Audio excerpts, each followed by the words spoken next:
Θα συνεχίσουμε με τον Άγγροντο Βαγιάτσο, ο οποίος έχει το λόγο. Σύντροφοι και συντρόφισσες, θέλω να ξεκινήσω εκφράζοντας τη μεγάλη χαρά μου που ξαναβρέθηκα με πολλούς παλιούς συντρόφους μετά από πολλά χρόνια. Ελπίζω οι συναντήσεις να γίνουν λίγο πιο συχνές στην επόμενη περίοδο, καθώς τα πράγματα δείχνουν ότι η Κύπρος μπαίνει στον δρόμο της Ελλάδας.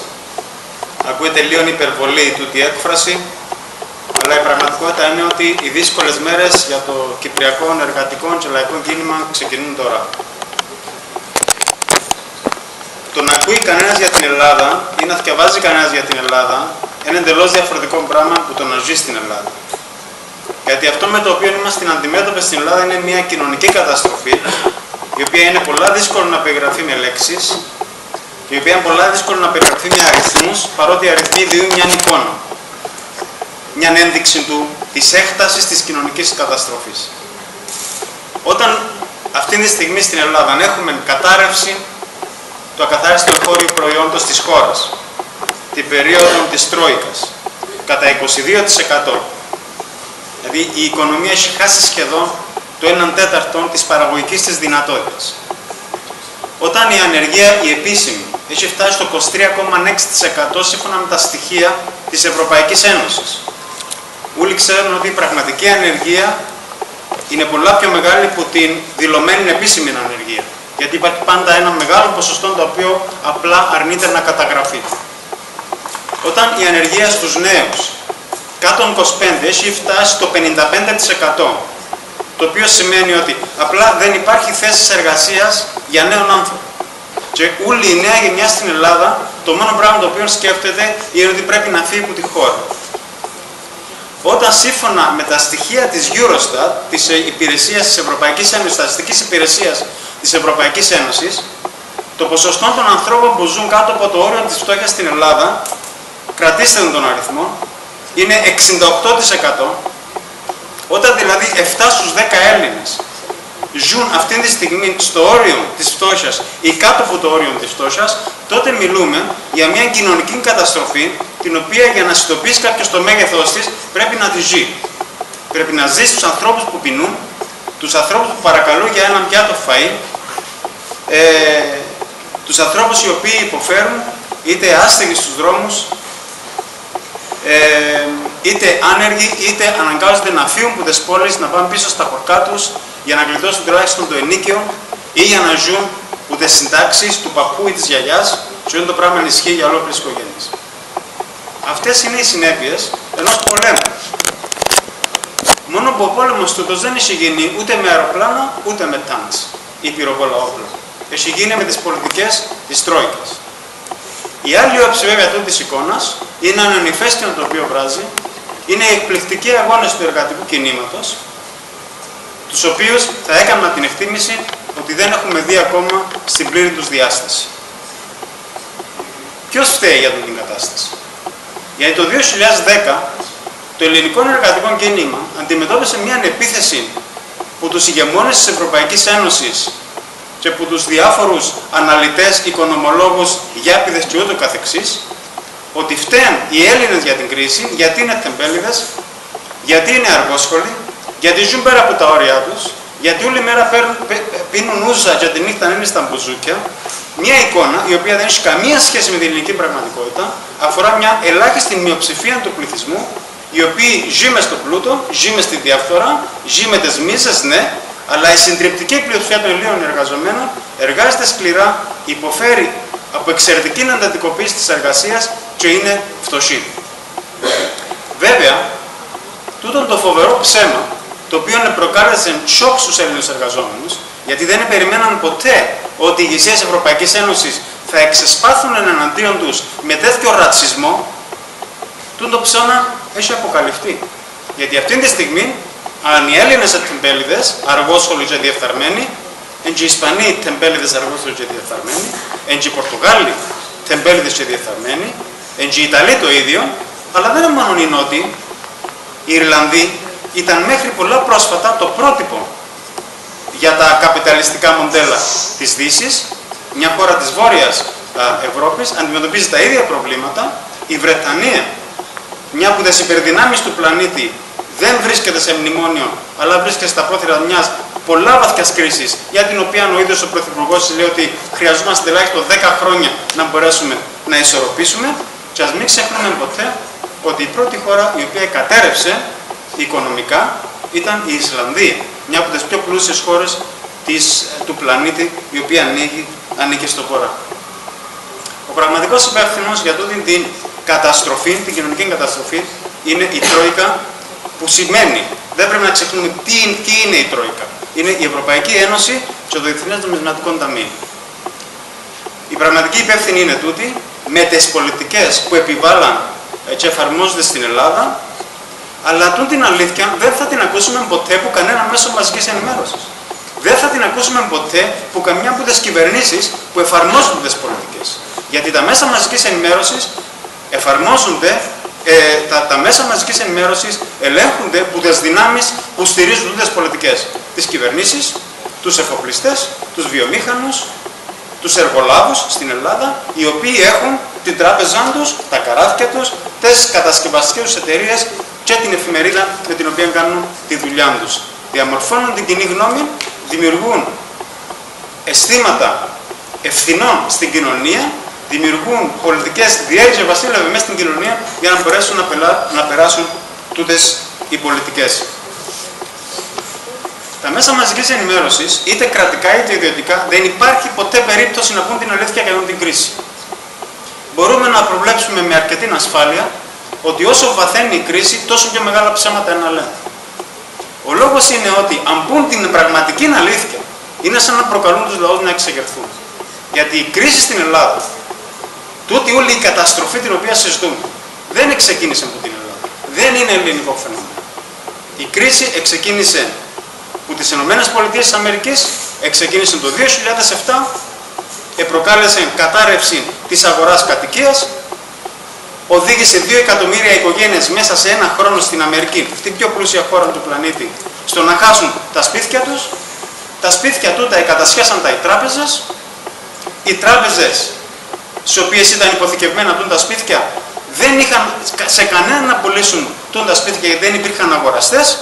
Έτσι η τραπεζική κρίση μετατράπηκε σε ζημιές των τραπεζών, δηλαδή σε τραπεζική κρίση, και τότε, όταν άρχισε το 2008 να καταραίουν τραπεζικοί κολοσσοί στην Αμερική και να επεκτείνονται στην Ευρώπη τούτη η διαδικασία της κατάρρευσης, αναγκάστηκαν οι μεγάλες δυνάμεις διεθνώς, Αμερική, Ευρώπη και Ασία και Ιαπωνία και Κίνα, οι πάντες να μπουν μέσα στην οικονομία, να γλιτώσουν τις τράπεζες, να σώσουν τις τράπεζες, όπως γίνεται σήμερα στην κυβέρνηση της Κύπρου με τη Λαϊκή, αλλά μιλάμε σε πολλά πιο ανώτερων επίπεδο, και έτσι εφορτωθήκαν οι κυβερνήσεις τα ελλείμματα και τα χρέη του τραπεζικού τομέα.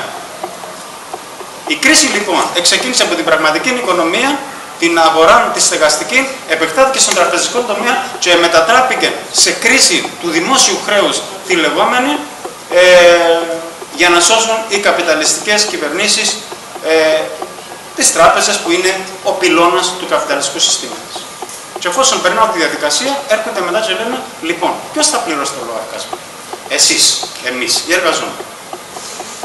Φτωχοί, μεσαίοι, πλούσιοι, εργαζόμενοι, ενώ ανώτερα εισοδηματικά στρώματα των εργαζομένων, θα πληρώσουν για την κρίση. Γιατί αν δεν πληρώσουμε εμείς, πρέπει να πληρώσουν οι τραπεζίτες, και αυτό δεν μπορούν να το ανεχτούν οι τραπεζίτες, οι οποίοι ελέγχουν και τους πολιτικούς, σε τελευταία ανάλυση, και τα μέσα μαζικής ενημέρωσης, όπως αναφέρθηκε προηγουμένως. Είναι ένα σκάνδαλο απεριγράπτων διαστάσεων το τι γίνεται σήμερα, όχι μόνο στην Ελλάδα, διεθνώς.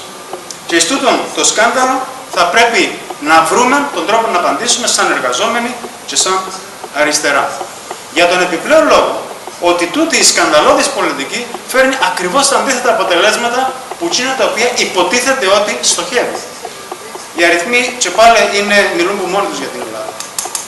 Το 2008, πριν δηλαδή χτυπήσει η κρίση την Ελλάδα, το χρέος ήταν 109% του ΑΕΠ, το ακαθάριστο εγχώριο προϊόντος της χώρας. 109%. Το 2009 επεκτείνεται η κρίση, το 2010 μπαίνει η Τρόικα, η οποία υπόσχεται ότι σε 2 χρόνια θα λύσει τα προβλήματα, η χώρα θα είναι πίσω στις αγορές. Σύμφωνα με το σχέδιο της Τρόικα, το 2012, φέτος δηλαδή, στις αρχές, η Ελλάδα θα ήταν πίσω στις αγορές και θα έπαιρνε κανονικά δάνεια και δεν θα υπήρχε κανένα πρόβλημα. Παταγώδης αποτυχία του μνημονίου. Το 2012, πέρσι δηλαδή, εκτιμήθηκε ότι το χρέος ανέβαινε στο 190% του ΑΕΠ, 109 ξεκίνησε. Κάνουν δεύτερο μνημόνιο να κουρέψουν το χρέος και αυτή τη στιγμή εκτιμούν οι ίδιοι ότι του χρόνου το χρέος θα είναι 180% του ΑΕΠ, κατά ακρίβεια 179% του ΑΕΠ. Είναι ο απόλυτος παραλογισμός. Οι πολιτικές οι οποίες εφαρμόζονται. Γιατί καταστρέφουν την κοινωνία, καταστρέφουν την οικονομία, καταστρέφουν τα εισοδήματα και επομένως δεν υπάρχουν τα λεφτά τα οποία θέλουν να αντλήσουν για να ξοφλήσουν τα ελλείμματα και τα χρέη. Το σχέδιο της Τρόικα με το δεύτερο μνημόνιο είναι ότι θα εφαρμοστούν τούτες οι πολιτικές με στόχο, τούτη είναι η επίσημη στόχη της Τρόικας, του μνημονίου. Έτσι ώστε το 2020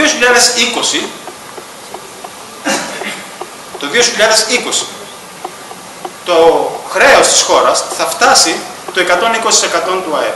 Το 120% του ΑΕΠ. Δηλαδή θα ισοπεδώσουν μια χώρα επί 12 ολόκληρα χρόνια των πολιτικών για να πάρουν το χρέος που το 109% το 2008 στο 120% το 2020.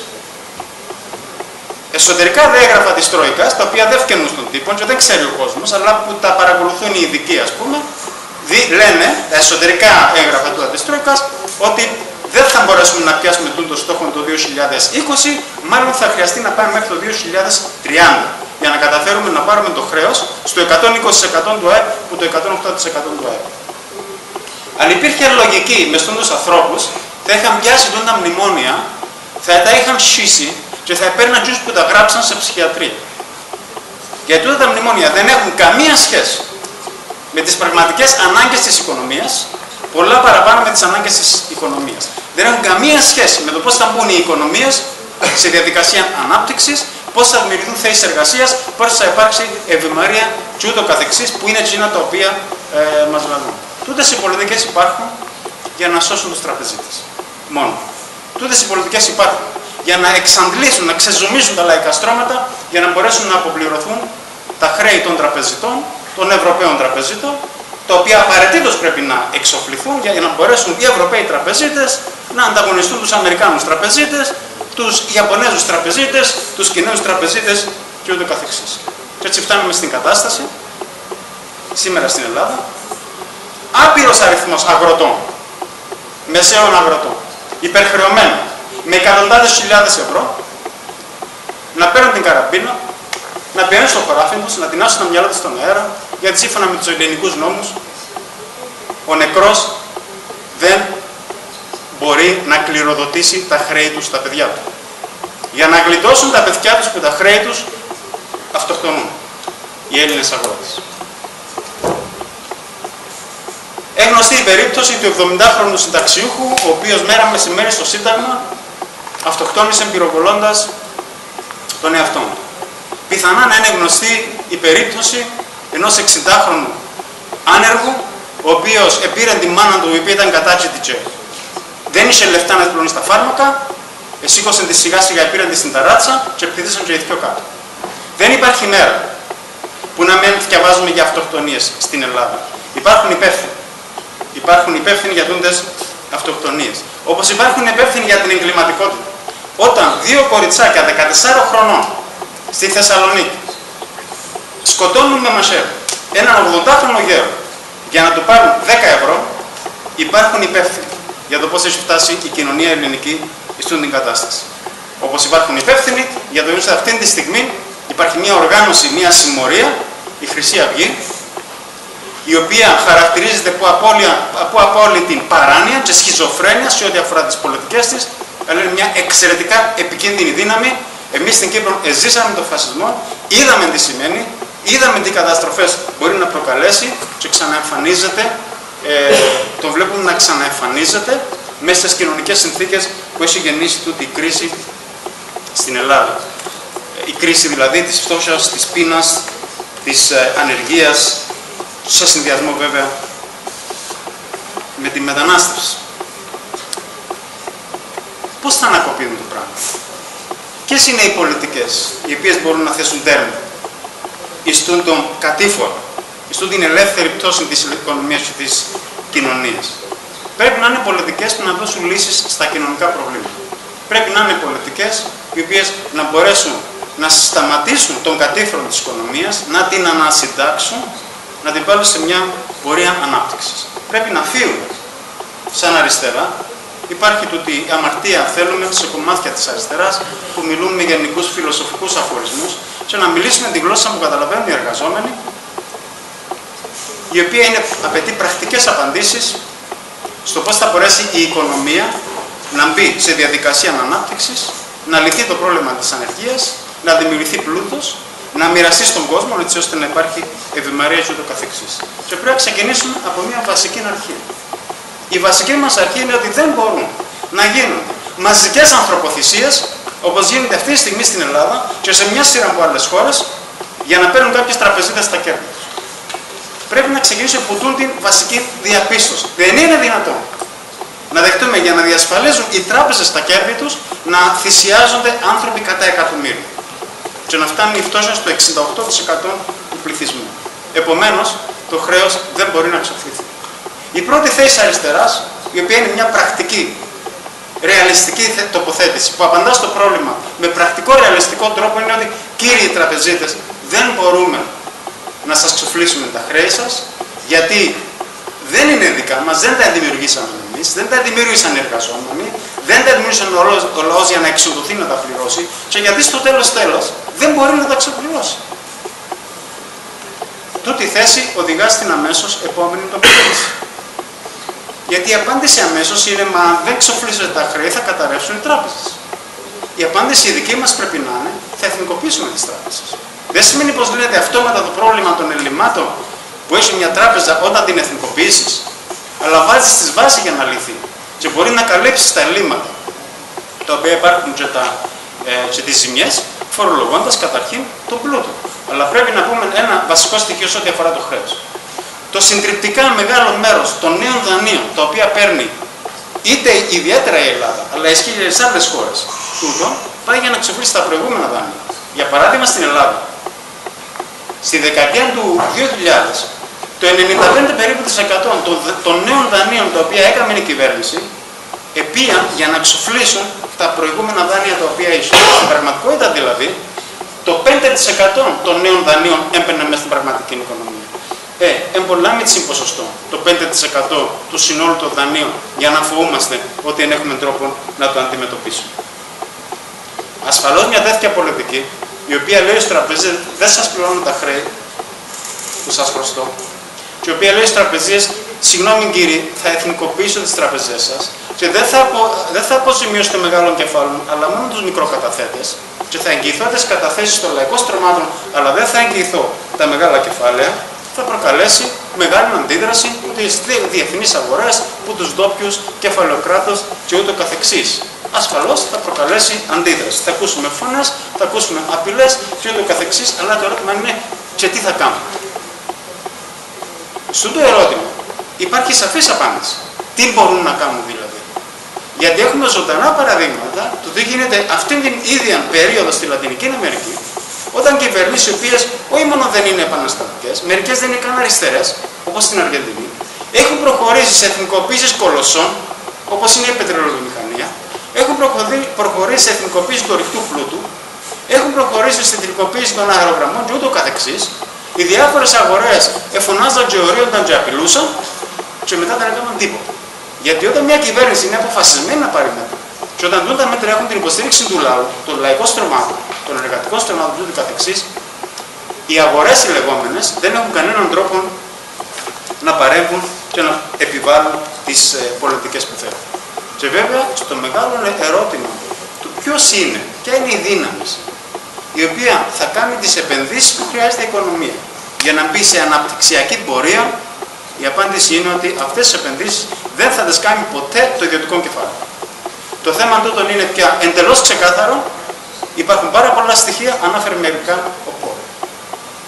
3 εκατομμύρια, προσέξτε, γιατί μυθικά ποσά μιλάμε, που έχουν στα χέρια τους οι πολυεθνικές της Ευρώπης, κάθονται στα ταμεία τους, στα θησαυροφυλάκια τους και δεν τα επενδύουν, διότι ακριβώς επειδή εφαρμόζουν πολιτικές λιτότητας παντού, δεν υπάρχει κανένα να αγοράσει τα προϊόντα που θα μπορούσαν να είχαν παραχθεί με τα ποσά.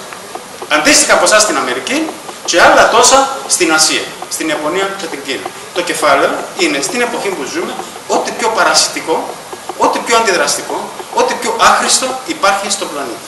Η μόνη του ικανότητα είναι να δυναστεύει, καταδυναστεύει και να καταστρέφει τις ζωές των ανθρώπων. Επομένως, για να μπει η οικονομία, ή οποιαδήποτε οικονομία, αλλά ιδιαίτερα η ελληνική οικονομία, η οποία καταστρέφεται, σε μια διαδικασία ανάπτυξης, θα πρέπει να περάσουν οι μεγάλες επιχειρήσεις της οικονομίας στα σέρκα της κοινωνίας, να εθνικοποιηθούν, αλλά όχι εθνικοποιήσεις όπως ξέρουμε μερικούς ημικρατικούς οργανισμούς, όπου υπάρχει και διαφθορά, υπάρχουν και οι μίζες, υπάρχουν και οι ψηλόβαθμοι, υπάρχουν και όλα τα κόλπα, ας πούμε, τα γνωστά, αλλά εθνικοποίησεις που να είναι κάτω από τον έλεγχο και τη διαχείριση της κοινωνίας και των ίδιων των εργαζομένων, δημοκρατικά, με εκλεγμένα διοικητικά συμβούλια και αιρετά διοικητικά συμβούλια, ανά πάσα στιγμή, και όχι διορισμένους του κάθε υπουργό με την κλίκα που έχει γύρω του. Τέτοιες εθνικοποίησεις. Εθνικοποίηση λοιπόν των στρατηγικών τομέων της οικονομίας, έτσι ώστε στη βάση ενού σχεδίου για την ανάκαμψη της οικονομίας να διοχετευτούν οι απαραίτητες επενδύσεις και να μπει η οικονομία σε αναπτυξιακή πορεία.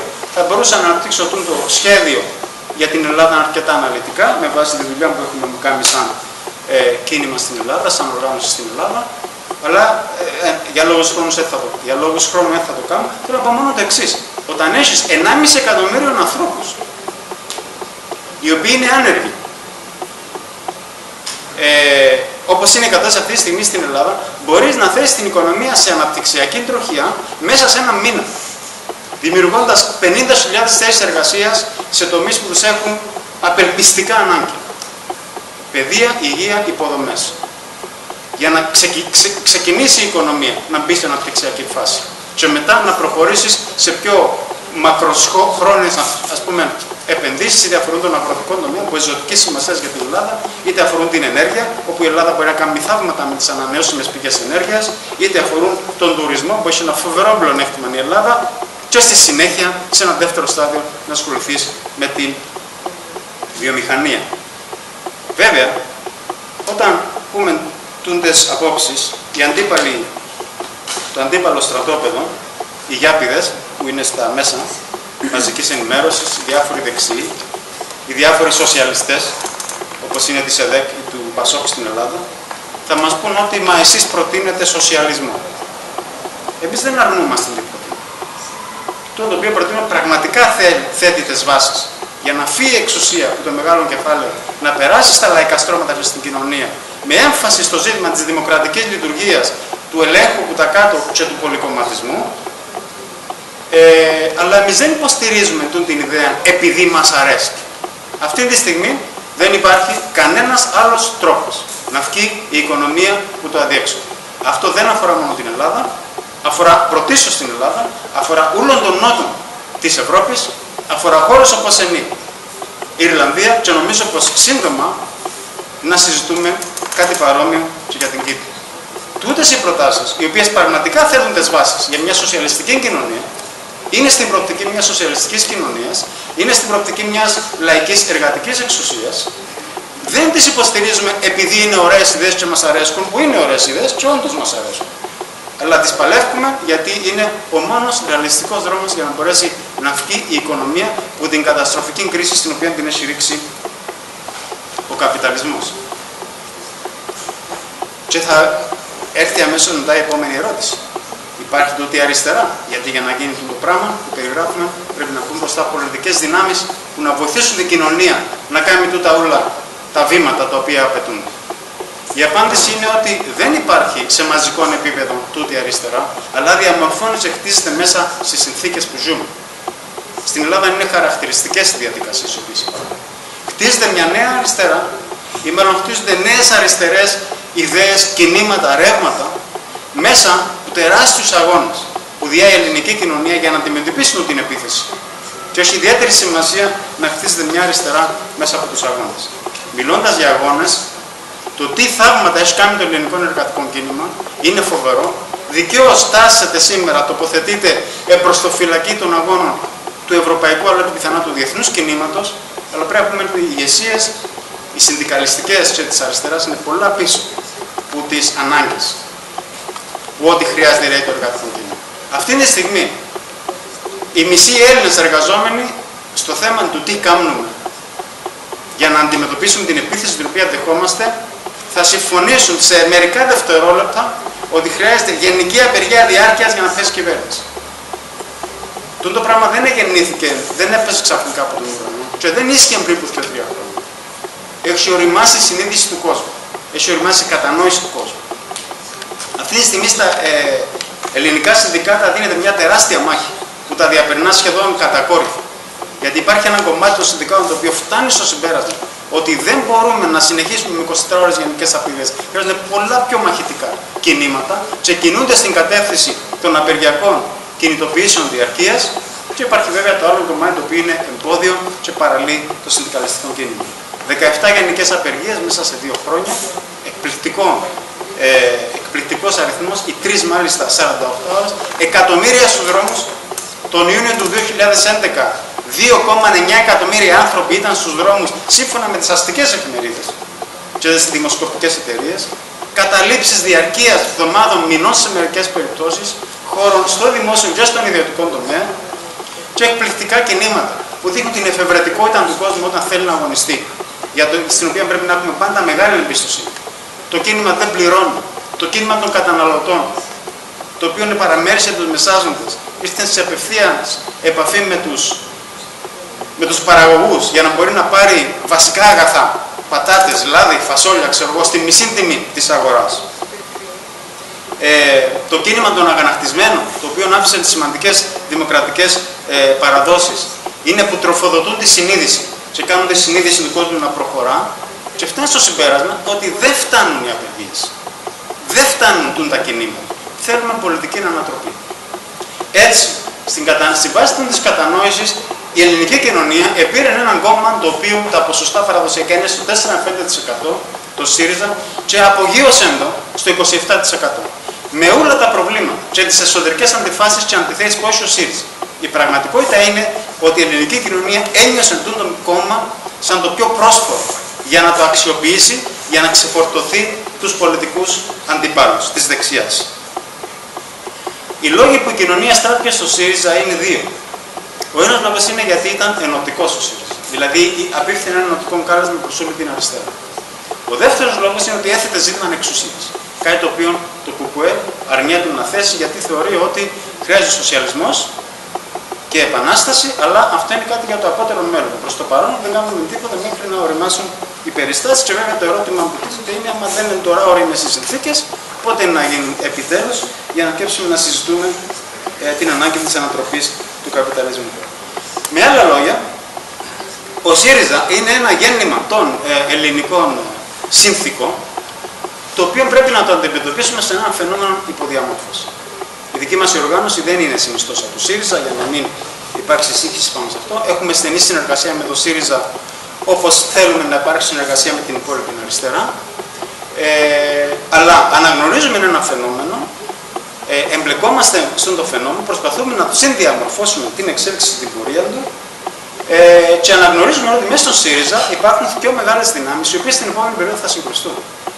Η μια είναι η ηγεσία του ΣΥΡΙΖΑ, η οποία έχει τάση στην ενσωμάτωση στο σύστημα και έχει αυταπάτηση ότι μπορεί μέσα από το σύστημα να δώσει λύσεις σε τα προβλήματα, να ακολουθήσει δηλαδή περίπου μια πολιτική παρόμοια με τούτη που ακολουθεί τα ΚΕΛ σήμερα στην Κύπρο. Και από την άλλη υπάρχει η κοινωνία η οποία βράζει από κάτω, υπάρχει η βάση του ΣΥΡΙΖΑ, η οποία δεν μπορεί να δεχτεί τις πολιτικές και η οποία θα δει την προοπτική μιας πιθανής κυβέρνησης ΣΥΡΙΖΑ την επόμενη περίοδο, μιας κυβέρνησης αριστεράς, σαν μια μεγάλη νίκη για να ανοίξει δρόμους στους νέους αγώνες που θέλει να κάνει το κίνημα. Με άλλα λόγια, έχει ανοίξει στην Ελλάδα ο δρόμος για μια κυβέρνηση αριστεράς που μέχρι πριν από 2-3 χρόνια δεν φαίνονταν πουθενά ότι μπορούσε να προκύψει. Για την κοινωνία, μια κυβέρνηση αριστεράς θα σημαίνει μια τεράστια ανάταση και μια τεράστια όθηση στους κοινωνικούς αγώνες για να δοκιμάσει να πάρει πίσω την ούλα που τις εκλέψαν τα τελευταία 3 χρόνια. Τούτο πράγμα θα ασκήσει τεράστιες πιέσεις στην ηγεσία του ΣΥΡΙΖΑ, η οποία έχει την τάση της ενσωμάτωσης, όπως είπα, και αμέσως θα δοθεί μια πολλά μεγάλη μάχη. Εμείς ασφαλώς, σαν οργάνωση, η οποία στέκεται δίπλα στις λαϊκές εργατικές μάζες στην πάλι για μια σοσιαλιστική κοινωνία. Θα σταθούμε δίπλα, ενωτικά δίπλα από την πάλι της κοινωνίας για μια κυβέρνηση αριστεράς, αλλά θα σταθούμε και δίπλα από τη βάση και του ΣΥΡΙΖΑ και της κοινωνίας, η οποία θα παλεύει για να επιβάλλει στην την κυβέρνηση ένα αριστερό πρόγραμμα. Γιατί την επόμενη μέρα που είναι να εκλεγεί μια κυβέρνηση αριστερά στην Ελλάδα, θα ξεκινήσει μια άλλη μεγάλη μάχη, η οποία θα είναι η μάχη για το πρόγραμμα, θα είναι η μάχη για το ποια πολιτική να ακολουθήσει τούτη η κυβέρνηση. Γιατί αν στην Ελλάδα εκλέξει η κοινωνία, το κίνημα, μια κυβέρνηση αριστεράς, και τούτη η κυβέρνηση ακολουθήσει τις πολιτικές του ΠΑΣΟΚ του παρελθόντος, ενσωματωθεί στο σύστημα και δοκιμάσει να το διαχειριστεί, θα φορτωθεί όλες τις ευθύνες της κρίσης και ο αντίπαλος θα είναι στην αντιπολίτευση, η κύρια δύναμη θα είναι η Χρυσή Αυγή. Τότε το παιχνίδι δεν είναι καθόλου αστείο, γιατί μιλούμε για δολοφόνους. Η Χρυσή Αυγή, που αυτή τη στιγμή είναι στο 10%, είναι μια συμμορία αδίστακτων ατόμων, πολλοί που τούτος είναι εγκληματίες του κοινού ποινικού δικαίου, οι οποίοι βρίσκουν κάλυμα κάτω από την ομπρέλα της Χρυσής Αυγής, και θα εκμεταλλευτούν στο έπακρο οποιοδήποτε ιστορικό λάθος κάνει η αριστερά στην Ελλάδα τα επόμενα χρόνια. Και δυστυχώς η αριστερά μας έχει συνηθίσει ιστορικά να κάνει πάρα πολλά λάθη, σε εισαγωγικά τα λάθη, γιατί πολλά από τα λάθη είναι στην πραγματικότητα τραγωδίες ή και εγκλήματα. Και τελειώνω λέγοντας ότι στην Ελλάδα περάσαμε 3 χρόνια που μπορεί κάποιος να τα πει φοβερά, που όλες τις απόψεις. Που την άποψη της επίθεσης που δεχτήκαμε, που την άποψη των αντιστάσεων που αναπτύξαμε, που την άποψη της αγωνίας της κοινωνίας να δημιουργήσει πολιτικούς φορείς οι οποίοι να δώσουν τέλος εις των φοβερών αδιέξοδων και τέλμα στο οποίο βρίσκεται η κοινωνία. Οι δυνατότητες είναι τεράστιες, οι κίνδυνοι είναι εξίσου τεράστιοι μπροστά μας. Έχουμε κούρσα με τον χρόνο στην πραγματικότητα για τους λόγους που ανάφερα προηγουμένως, λαμβάνοντας υπόψη δηλαδή τον κίνδυνο του φασισμού. Θα επενδύσουμε στην αισιοδοξία, θα επενδύσουμε στην εμπιστοσύνη που έχουμε στα λαϊκά στρώματα τα οποία αντιστέκονται, θα επενδύσουμε στην εφευρετικότητα του κινήματος, θα στοχεύσουμε στις μεγάλες ανατροπές, οι οποίες μπορούν να επιτευχθούν μέσα στα επόμενα χρόνια, θα στηριχτούμε στην προσπάθεια να συνδεθούν οι αγώνες των Ελλήνων εργαζομένων λαϊκών στρωμάτων κλπ. Με των Ισπανών, των Πορτογάλων, των Ιρλανδών, των Ιταλών, των Κυπρίων και ούτω καθεξής. Θα τονίσουμε τη σημασία του διεθνισμού, θα εξηγήσουμε ότι κανένας δεν μπορεί να νικήσει μόνος του, ότι πρέπει όλοι να δουλέψουν από κοινού. Θα επιδιώξουμε σύνδεση των συνδικαλιστικών αγώνων σε πανευρωπαϊκό επίπεδο, θα επιδιώξουμε σύνδεση της αριστεράς σε πανευρωπαϊκό επίπεδο, θα επιδιώξουμε προχώρημα της αριστεράς στη βάση του προγράμματος το οποίο αναφέραμε προηγουμένως, και είμαστε αισιόδοξοι ότι κάποιος από τους κρίκους του καπιταλισμού είναι να σπάσει, κάποια από τις κοινωνίες οι οποίες αυτή τη στιγμή μαστίζονται από την κρίση και από την επίθεση που δέχονται, θα σπάσει με το σύστημα και θα δώσει έμπνευση στους εργαζόμενους της υπόλοιπης Ευρώπης, ξεκινώντας από τον Νότο, όπου οι θεσμοί είναι πολύ στενοί, πολλά στενοί και επεκτηνόμενοι στην υπόλοιπη Ευρώπη.